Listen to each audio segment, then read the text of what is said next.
Bazali bami zitho, welcome to Mgosi noMagatsheni. I am uMagatsheni. Umgosi wethu wanamhlanje bazali bami zitho, it's about uYolanda Gumbi, guys. uYolanda Gumbi, first daughter yaka Somkhe, which is Somkhanqa. Ubaba Gumbi, one of the richest men in South Africa, guys. I'm not sure what he is doing for a living, but I do know that he is rich. We saw a reality show on SABC1 now in the Danish team, and he recently got married to the third wife. So Yolanda Gumbi, guys, last year she got married. She was a virgin, guys. Marashata. She got married to this guy. This guy to avele undodanje ethanda isithembu, and the guy was very open about him wanting another wife, or he will take another wife. uYolanda ngeke abe unkosikazi oqala, and the guy oshade uYolanda already bekasane eziyi-4, if I'm not 4 or 5, but I think there were 4 kids already. Mashad Yolanda, guys, the allegations that saying Yolanda, you know, remember last year Yolanda, she got pregnant. A lot of people, they were happy. I was happy because she seemed very happy, and she posted a lot about pregnancy. Like, she seemed very happy because Yolanda, she gave birth on a government hospital. I don't see anything wrong about government hospital, guys, but I, for one, I don't think, as someone okulegal, I don't think maybe you are admitted into a government hospital for someone obuya from the upper class, someone okule endlini rich, where you have everything that you need to give birth to government hospital, guys. And let me just be honest, since I'm someone who gave birth to government hospital, guys, ayikho into emnandi lapho. Ayikho into emnandi there. You'll hear abantu who gave birth to private hospitals saying all these things, and it's all opposite. If you don't know, yabona, what you experience in private hospital and what we experience in government hospital, totally two different things. I'll tell you. Remember government hospital in abantu abaningi, it's overpopulated. In abantu abaningi, uneso one udila nama patients ay more than 5, abomama mhlamba bayi-10 or bengaki. You understand? Obvious, ufika kwesakakhala, it's not a matter ukuthi ba rude, or it's not a matter ukuthi isibhedlela asinama resources. Yes, sometimes isibhedlela ukuthi sinabantu abaningi and it's understaffed. You understand? Cabanga the whole Yolanda Gumbi giving birth to a government hospital. It shows ukuthi this man was never ready for this kid.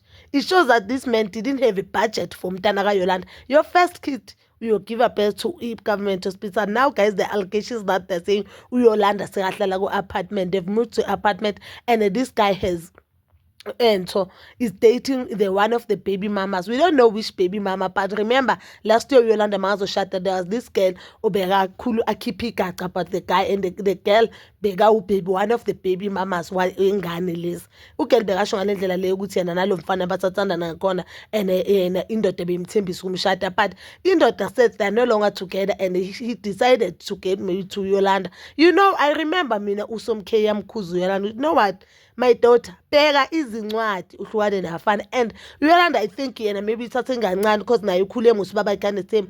She didn't see anything wrong, but guys, the guy had a lot of red flags. Remember, even this guy who spotted emhlangeni ayobheka ubheka ini ahlula uYolanda one, ubheka ini lo bhutane ingane eziyi-5 zimhlula.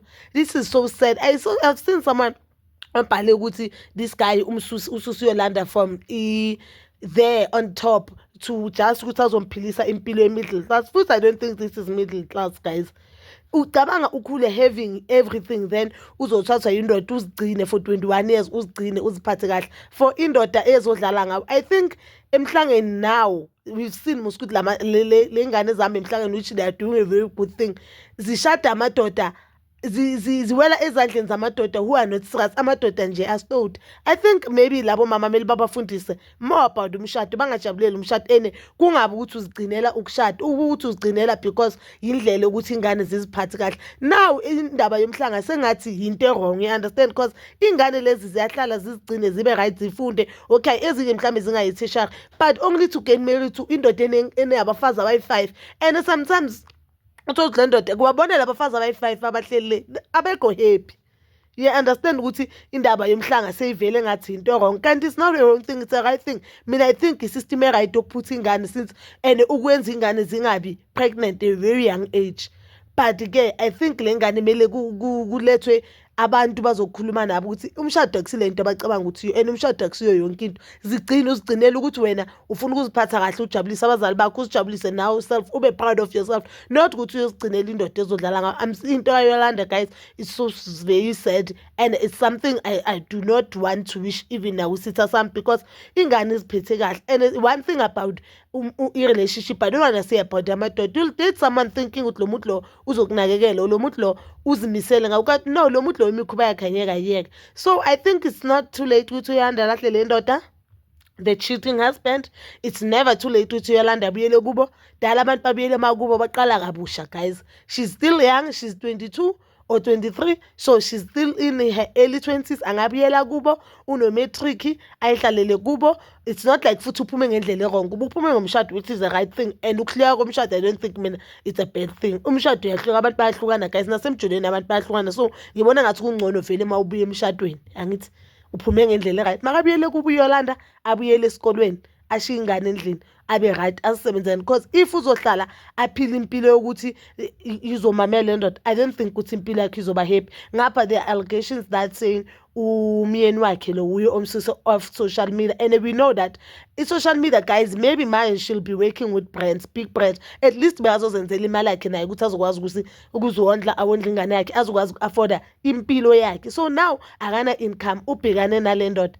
Guys, this is so sad, but bazalwane mzithu you can comment down below your thoughts, and please don't forget to like, subscribe, share, and hit that notification button. Nginithanda ukuya nokubuya.